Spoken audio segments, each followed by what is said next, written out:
Myanmar is calling out for help as COVID-19 takes its toll.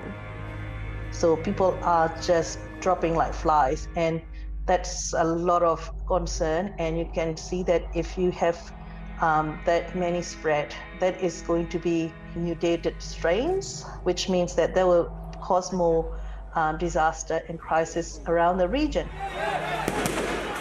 Even before the pandemic, the country was desperate after a violent military coup. On top of the political crisis, we have a humanitarian crisis, a collapsed economy, a collapsed health system, an emerging food crisis. After redirecting tens of millions in development assistance in March, the Australian government announced it would send $5 million in humanitarian aid to Myanmar through ASEAN. But Burmese Australians are now petitioning to stop this. The money is destined for this group, ASEAN's Coordinating Centre for Humanitarian Assistance on Disaster Management, also known as the AHA Centre. It works with NGOs and governments in the region to help provide aid in a crisis, but it's one of its board members that is of concern.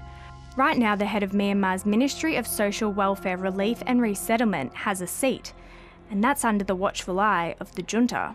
It is meant to be independent, but it is still under the ministry that is appointed by the military junta.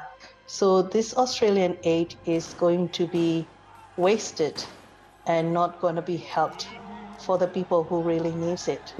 The trouble is, any aid landing in Myanmar must logistically go through whoever is ruling, and currently that's the military.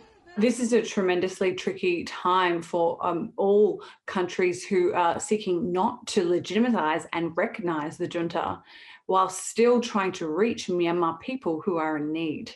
In a statement, DFAT says Australia and the AHA Centre will work closely together to ensure our contribution of $5 million is expended in a manner that is consistent with Australian government policy and is not channelled through the regime.